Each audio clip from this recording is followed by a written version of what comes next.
నమస్తే, నేను మీ శివకృష్ణ బోరాడ. ఈ రోజు నేను చెప్పదలుచుకున్న అంశం ఏంటంటే, ఉపాధ్యాయ వృత్తిలో ఉన్నటువంటి వ్యక్తి కావచ్చు, లేకపోతే గురుస్థానంలో ఉన్నటువంటి వ్యక్తి కావచ్చు, వారికి ఉండాల్సిన అత్యంత ముఖ్యమైనటువంటి లక్షణాలు కొన్నింటి గురించి మనం మాట్లాడుకుందాం. అందులో మొట్టమొదటిది జ్ఞాన సముపార్జన. నిరంతరం కూడాను జ్ఞానాన్ని సంపాదించాలి. ప్రతిరోజు కూడా ఏదో ఒక కొత్త విషయాన్ని తెలుసుకోవాలి. నిరంతర విద్యార్థిలా జీవించాలి.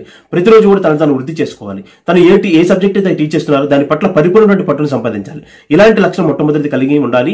అలా కలిగి ఉంటేనే, అలానే తన యొక్క సబ్జెక్ట్ మాత్రమే కాదు, మిగతా అన్ని విషయాల పట్ల కూడా తనకి జ్ఞానాన్ని సంపాదించుకొని పిల్లలు ఎటువంటి సందేహం అడిగినా కూడాను దాన్ని నివృత్తి చేసేటువంటి స్థితిలో ఉపాధ్యాయుడు ఖచ్చితంగా ఉండి తీరాలి. అలానే రెండో అంశం ఏంటంటే ప్రేమ ఖచ్చితంగా కలిగి ఉండాలి. తల్లి తండ్రి కంటే కూడా అత్యంత గొప్ప ప్రేమ చూపించగలిగిన స్థితి ఈ సమాజంలో ఏదైనా ఉందంటే అది గురుస్థానమే.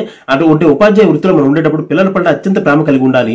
ప్రేమ కలిగి ఉన్న చోట ఏంటంటే వారి పట్ల ఎంతమాత్రం కోపం రావడం కానీ, వారి పట్ల చెడుగా ప్రవర్తించడం కానీ ఇలాంటివి ఏవి ఉండవు. వారు ఏదైనా తప్పు చేస్తే కేవలం తప్పు వరకు మాత్రమే చూస్తాం. ఆ తర్వాత వారిని పని చేసి మళ్ళీ సన్మార్గంలో పెట్టి వారి పట్ల ఎల్లవేళ ప్రేమ చూపిస్తూ వారి జీవితాన్ని మంచి పొజిషన్లో తీసుకుని రావాలని చెప్పి ఇలా మనం ఆలోచిస్తాం. అయితే ఈ మధ్యకాలంలో బాగా బాధపడుతున్న అంశం ఏంటంటే, ఉపాధ్యాయ వృత్తిలో ఉన్నటువంటి కొంతమంది ఎవరైతే ఎటువంటి ఎథిక్స్ వాల్యూస్ లేని వాళ్ళు ఎవరైతే ఉంటారో వాళ్ళు ఈ పిల్లల పట్ల చెడు ఆలోచనలతో ఉండడం, పిల్లల పట్ల తప్పుగా ప్రవర్తించడం అనేది ఎంత మాత్రం సమంజసం కాదు. అలాంటి వాళ్ళు ఉపాధ్యాయ వృత్తిలోకి రాకపోవడం చాలా మంచిది.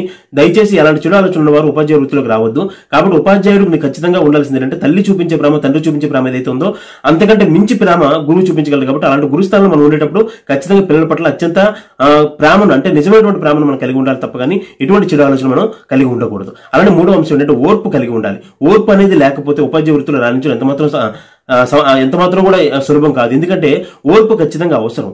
ఓర్పు ఉంటే, ఎందుకంటే రకరకాల మనస్తత్వాలు కలిగినటువంటి పిల్లలు మన ఉపాధ్యాయ వృత్తిలో ఉండేటప్పుడు మనం చూస్తుంటాం.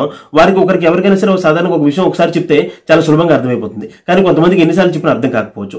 అలాంటప్పుడు మనం వారి మీద కోపం చూపించుకోకుండా, వారి మీద అసహనం చూపించకుండా, వారికి ప్రేమగా చెప్తూ వారికి అర్థమైనటువంటి రీతిలో వారికి మరింతగా అర్థమైనటువంటి చెప్పగలిగినటువంటి స్థితిలో మనం ఖచ్చితంగా ఉండి తీరాలి. అలా ఉండాలంటే మనకి ఖచ్చితంగా ఓర్పు అనేది ఉండాలన్నమాట.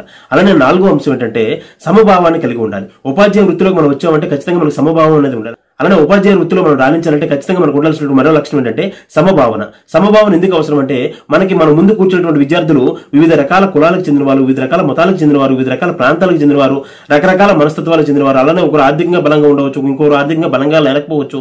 ఇలా ఒకరు చాలా తెలివైన వారు కావచ్చు, ఇంకొకరు చాలా తెలివి అంతగా లేని వారు కావచ్చు. ఇలా రకరకాల మనస్తత్వాలు, రకరకాల స్థితిగతులు కలిగినటువంటి పిల్లలు ఎంతో మంది ఉంటారు. కాబట్టి వారందరినీ కూడాను సమభావంతో చూడగల స్థితిలో ఉంటేనే నిజమైనటువంటి ఉపాధ్యాయులు, నిజమైనటువంటి గురువు.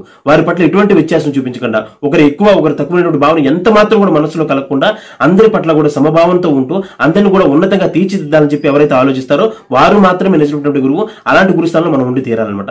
అలానే చివరిది ఏంటంటే ఆచరణ లేకుండా ఉపాధ్యాయ వృత్తిలోకి దయచేసి ఎవరూ రావద్దు. మనం ఏదైతే బోధిస్తున్నామో, మనం ఏదైతే చెప్తున్నామో, మనం గురుస్థానంలో ఉన్నామంటే, మన ఉపాధ్యాయ వృత్తిలో ఉన్నామంటే కొన్ని వందల మంది జీవితాలు మనం ప్రభావితం చేస్తాం కాబట్టి, కొన్ని లక్షల మంది జీవితాలను ప్రభావితం చేస్తాం కాబట్టి, ఈ దేశ భవిష్యత్తును మనం ప్రభావితం చేస్తాం కాబట్టి, అలాంటి గొప్ప స్థానంలో మనం ఉండేటప్పుడు, పిల్లలు తీర్చిదిద్దేటప్పుడు ఖచ్చితంగా మనం బోధించే ప్రతి అంశం కూడా మనం ఆచరిస్తూ, మన విలువలతో ఉంటూ, మన విలువలను బోధిస్తూ, మనం ఏ సబ్జెక్ట్ చెప్పనియండి ఆ సబ్జెక్ట్ చెప్తూనే మనం కంటిన్యూస్ గా మన విలువలతో ఉంటూనే మనం ఆచరిస్తూనే పిల్లలకి చెప్పాలి. ఎందుకంటే నేను చాలా మంది ఉపాధ్యాయులు చూశాను, కొన్ని సందర్భాల్లో వాడు చెడు వ్యసనాలు ఉండడం వల్ల కావచ్చు, వారు ఎప్పుడైనా సరే పొరపాటున ఏదైనా చెడు వ్యసనాలకు బానిసై రోడ్ల మీద తిరుగుతున్నప్పుడు పిల్లలు ఎవరైనా చూస్తే వారు ఇంకా మరింత ప్రభావితం చెందుతారు. వారి పట్ల, గురువు పట్ల వారికి చులకన భావన ఏర్పడుతుంది. దీని కారణంగా గురువు అనేటువంటి పదాన్ని కూడా, దానికి ఉన్నటువంటి కీర్తిని కూడా తగ్గించిన వారు అవుతారు. దయచేసి చెడు వ్యసనాలు ఉన్నవారు, లేకపోతే చెడుకు ఆకర్షితులైన వారు, అలానే విలువలు పాటించకుండా ఆచరణ లేకుండా ఉన్నటువంటి వ్యక్తులు ఎవరైతే ఉన్నారో వారు దయచేసి ఉపాధ్యాయ వృత్తిలోకి రావద్దు, గురుస్థానంలో వారు కూర్చోవద్దు. ఎందుకంటే దాని కారణంగా సమాజాన్ని మరింత దారుణమైనటువంటి స్థితిలో ప్రభావితం చేస్తారు. కాబట్టి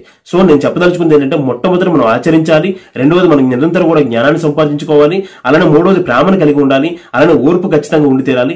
అలానే చివరిది ఏంటంటే మనం సమభావన కలిగి ఉండాలి. అందరి పట్ల కూడా సమభావంతో ఉంటూ అందరినీ ప్రేమిస్తూ సమాజాన్ని ఉన్నతంగా తీర్చేటటువంటి అత్యంత గొప్ప స్థానంలో, గురుస్థానంలో మనం ఉన్నాం. కాబట్టి మనందరం కూడాను ఒక గొప్ప గురువుగా ఈ సమాజాన్ని మరింత ఉన్నతంగా ముందుకు తీసుకువెళ్లాలని చెప్పి, మంచి సమాజాన్ని తీర్చిదిద్దాలని చెప్పి, శాంతియుత సమాజాన్ని తీర్చిదిద్దాలని చెప్పి మనస్ఫూర్తిగా కోరుకుంటూ ధన్యవాదాలు.